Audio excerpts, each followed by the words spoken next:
चलिए आज के इस बेहद ऊर्जावान और ज्ञानवर्धक एक्सप्लेनर में गहराई से उतरते हैं। हम एक ऐसे व्यक्तित्व के पीछे छिपे गहरे प्रतीकों और दर्शन को एक्सप्लोर करने वाले हैं जिन्हें प्राचीन ग्रंथों में सर्वोच्च स्थान मिला है, भगवान शिव। शिव पुराण और कई प्राचीन भजनों में शिव की जो महिमा बताई गई है ना, वो सच में कमाल का ब्रह्मांडीय विरोधाभास है। मतलब एक तरफ तो वो पूर्ण वैराग्य में डूबे एक शांत तपस्वी हैं और दूसरी तरफ वो इस पूरी सृष्टि के रक्षक भी हैं और विनाशक भी। आज हम इसी रहस्य से पर्दा उठाने वाले हैं। इस पूरी कथा का जो केंद्र है वहीं से शुरुआत करते हैं, यानी माउंट कैलाश। ये बर्फीली चोटी महज कोई पहाड़ नहीं है, बल्कि उस विरोधाभास का सबसे सटीक और बड़ा प्रतीक है। कैलाश के वासी एक शांत तपस्वी हैं जो पूरी तरह से स्थिर और गहरे ध्यान में मग्न है। लेकिन जरा गहराई से सोचिए, इसी शांत और बर्फीली चोटी से वो पूरे ब्रह्मांड की इस भारी उथल पुथल पर मौन रहकर नजर रखते हैं और सबका कल्याण करते हैं। ध्यान की इतनी गहरी शांति में भी पूरे ब्रह्मांड की धड़कन छिपी है।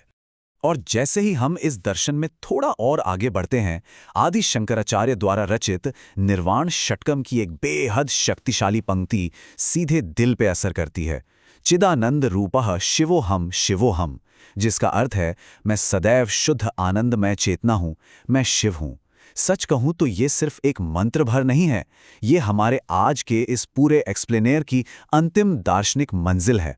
एक ऐसा बिंदु जहां रूप और निराकार के बीच की सारी दीवारें गिर जाती हैं और बचती है तो सिर्फ शुद्ध चेतना।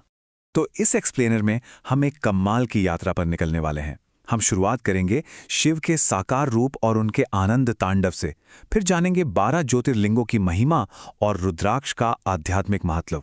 इसके बाद पंचाक्षर मंत्र की गूंज से होते हुए हम पहुंचेंगे सीधे उनके चिदानंद रूप यानी निर्वाण षटकम तक। एक के बाद एक ये सारी कड़ियां जुड़ती जाएंगी। भाग 1, शिव का साकार रूप और दिव्यता के प्रतीक।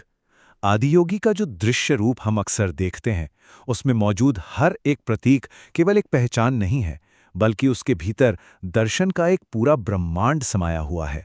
उनके साकार रूप में भौतिक चीजें कैसे इतना गहरा अर्थ रखती हैं, ये वाकई बहुत दिलचस्प है। जैसे जटाओं से बहती गंगा। जब गंगा पूरे वेग से पृथ्वी पर आ रही थी तो शिव ने उस विनाशकारी वेग को अपनी जटाओं में थाम लिया। यहां गंगा केवल एक नदी नहीं है, वो उस असीम दिव्य ज्ञान और कृपा का प्रतीक है जिसे केवल एक सिद्ध सत्ता के माध्यम से ही ग्रहण किया जा सकता है। ऐसे ही मस्तक पर सुशोभित चंद्रमा शांति और अमृत का प्रतीक है, जबकि उनकी तीसरी आंख वो सर्वोच्च ज्ञान की अग्नि है जिसने कामदेव के अस्त्रों को भी भस्म कर दिया था।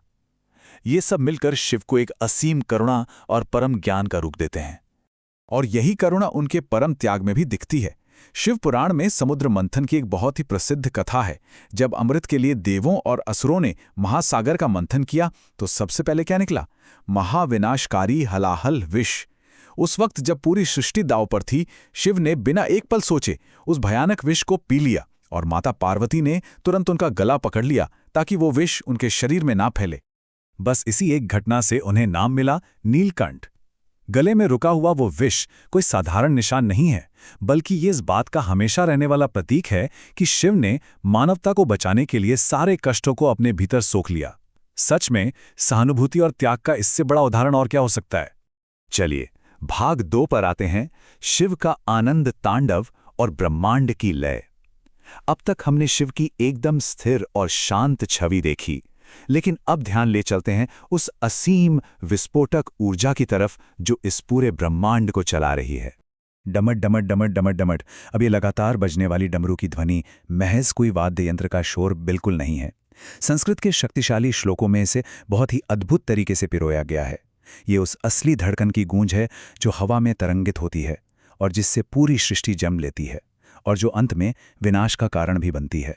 ये लय ही ब्रह्मांड की नब्ज है।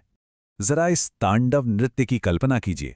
प्राचीन ग्रंथों में वर्णन है कि तांडव करते समय उनकी वन समान विशाल जटाएं किसी ब्रह्मांडीय तूफान की तरह हवा में लहराती हैं।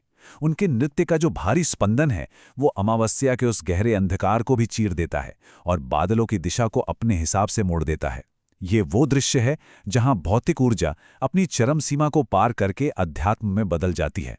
भाग 3, 12 ज्योतिर्लिंगों की महिमा, प्रकाश के सांसारिक स्तंभ।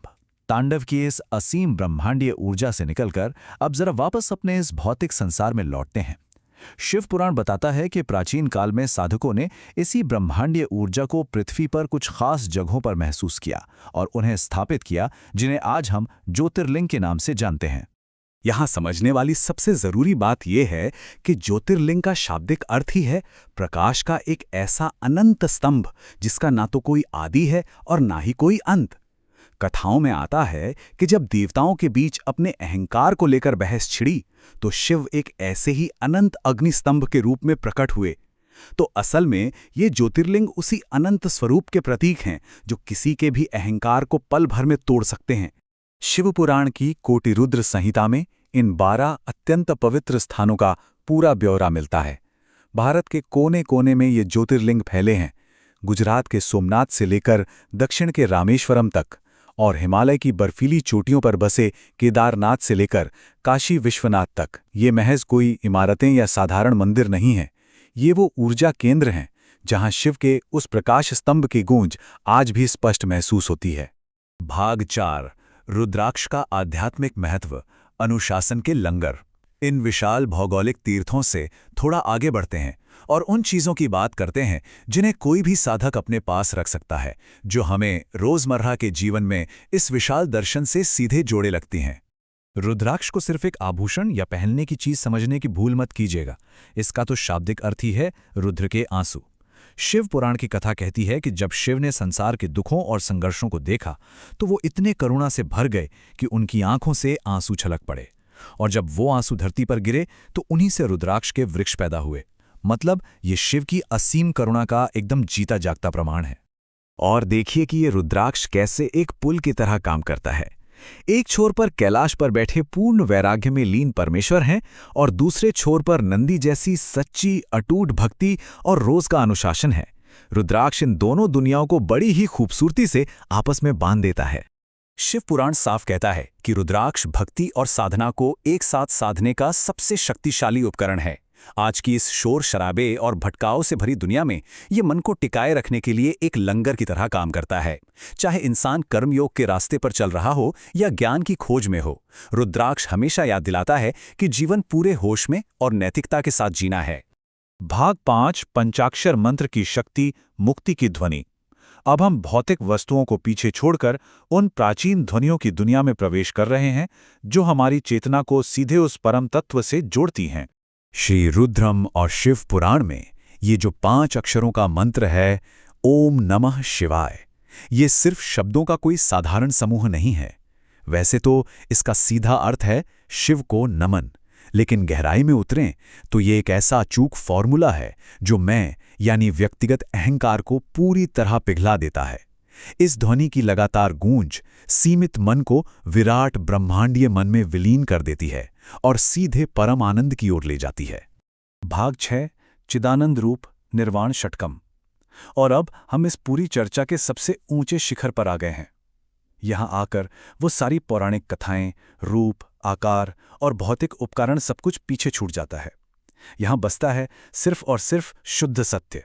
यहां आदि शंकराचार्य का बहुत ही प्रसिद्ध नेति नेति का दर्शन आता है। नेति नेति यानी ये भी नहीं, ये भी नहीं। इस पूरी प्रक्रिया में हर उस चीज को नकार दिया जाता है जिसे इंसान आमतौर पर अपना मैं मान लेता है। निर्वाण षटकम बिल्कुल साफ कहता है कि हम ये भौतिक शरीर नहीं हैं, नहीं हम मन, बुद्धि या अहंकार हैं। यहां तक कि हमारा क्रोध, लोभ या मोह भी हम नहीं है। जब हम इन सभी बाहरी परतों को एक एक करके हटा देते हैं, तब जो बचता है वही हमारा असली स्वरूप है। और यही सबसे बड़ी और गहरी सच्चाई है। सत्य किसी भी सीमा में बंधा हुआ नहीं है। निर्वाण षटकम तो यहां तक कह देता है कि हम पवित्र भजनों या पवित्र स्थानों की सीमाओं से भी मुक्त हैं।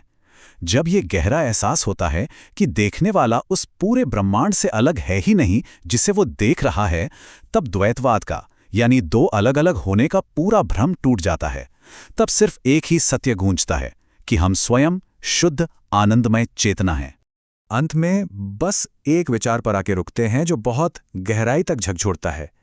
अगर हम ये शरीर नहीं हैं, ये मन नहीं है, ये इंद्रियां नहीं हैं, तो फिर अपने ही भीतर बैठे उस शिव तत्व को पहचानने का असल मतलब क्या है? ये एक ऐसा सवाल है जो बाहरी दिखावे और आकारों से कहीं बहुत दूर एक शुद्ध, अनंत और आनंदमय चेतना की खोज में निकलने का रास्ता खुलता है।